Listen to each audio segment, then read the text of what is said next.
Okay, after the question,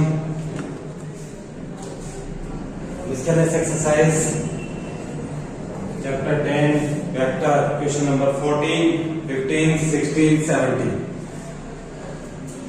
okay, ये चार question अपन और करते हैं इसके अंदर। क्वेश्चन नंबर 14 की बात करें तो if vector A B C are mutually perpendicular of equal magnitude show that the vector A plus B plus C is equally inclined at B C. A B C पे equally inclined है, ये अपने को prove करना है। ये बताना है कि तीनों के लिए cos थीटा की वैल्यू सेम होगी। तो अपन बात करते हैं सबसे पहले कि a प्लस बी प्लस सी के लिए a का इंक्लिनेशन क्या होगा। ये इसको मैंने cos अल्फा मान लिया है,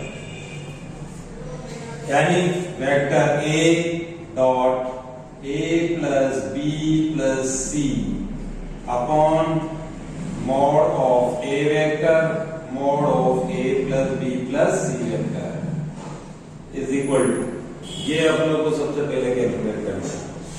तीनों की वैल्यू चाहिए, cos alpha cos beta cos gamma. अब अपन बात करते हैं कि ये म्यूचुअली परपेंडिकुलर है। इसका मतलब ये हो गया कि इसमें a dot a mod of a square, a dot b 0, b dot c, a dot c is also 0। ये हो गया mod of a plus B plus C.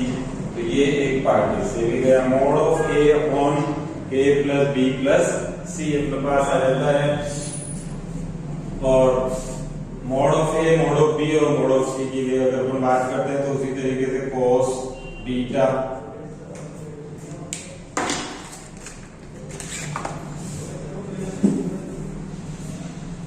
cos beta is equal to vector B dot a plus B plus C, इसके लिए upon mod of vector b a plus b plus C vector.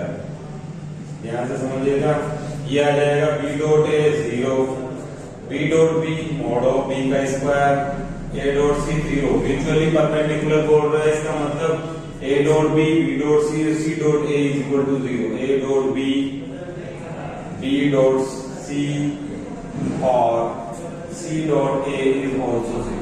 Perpendicular vector बोल रहा है तो ये इसका mod of B mod of A plus B plus C, ये इसके क्या मॉड ऑफ B अपॉन ये बच जाएगा। इसके बाद अपन बात करते हैं कि cos gamma is equal to C vector dot A plus B plus C vector upon mod of C A plus B plus C mod is equal to, ये भी इसी तरीके से 0 प्लस मॉड ऑफ सी का square upon mod of C A plus B plus C, ये इससे गया एक बच गया। अब आप बात करते हैं कि mod of A mod of B और mod of C already same है, तो mod of A mod of B और मॉड ऑफ सी तीनों इक्वल हो गए। तो cos alpha is equal to cos beta is equal to cos gamma is equal to cos theta, theta equally inclined है। इस तरीके से ये प्रूव होता है। ओके, अब अपन बात करते हैं क्वेश्चन नंबर 15 के लिए। ये बोल रहा है कि a डॉट b और a plus B dot a plus B is equal to a plus B dot a plus B is equal to mod of a square plus mod of b square if and only if a and b are perpendicular. ये तब possible होगा, ये आपको बताना है, इनके बीच में angle prove करना है। तो अपन बात करते हैं मॉड ऑफ a का स्क्वायर मॉड ऑफ b का square plus a dot b plus b dot a is equal to mod of a square plus mod of b square. ये a स्क्वायर b स्क्वायर तो cut गए हैं, ये हो गया 2a dot b is equal to 0, a dot b is equal to 0। A perpendicular to B. This is very important question. इसी तरीके से question number 16, if the theta is the angle between A and B, then A dot B is greater than 0. Sorry, ये 17 question है और ये 19. Question number 17, question number 19. Question number 17 की बात करें तो देखते हैं, mod of B vector are unit vector and theta is the angle between A plus B, then A plus B is unit vector. ये बोल रहा है ए प्लस बी अगर यूनिट वेक्टर है तो फिर उस कंडीशन में क्या होगा. तो A plus B is equal to, अपन ने ले लिया है 1, तो A plus B vector A plus vector B is equal to 1 है, तो अपन इसका मोड लगा देते हैं यूनिट वेक्टर के लिए. अब मैं इसके अंदर दोनों तरफ करूंगा स्क्वायर, ताकि ए और बी में रिलेशन आ जाएगी. ये A plus B mod of A square mod of B square plus A B और बी सी आ जाएगा, तो 2 A dot B is equal to हो गया 1. Mod of A mod of B की वैल्यू ऑलरेडी 1 है, तो अपने पास ये आ गया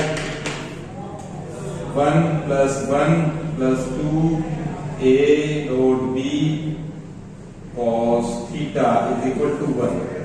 इस 1 से एक 1 तो गया, mod of A mod of B की वैल्यू ऑलरेडी 1 हो गई. ठीक है, तो ये हो गया. यहां से cos theta equal to -1/2, cos theta equal to -1/2 आएगा इसका आंसर. 17 वाले के लिए कोस की वैल्यू थीटा की वैल्यू यहां से बता देनी है. Second quadrant 45 degree. ठीक है,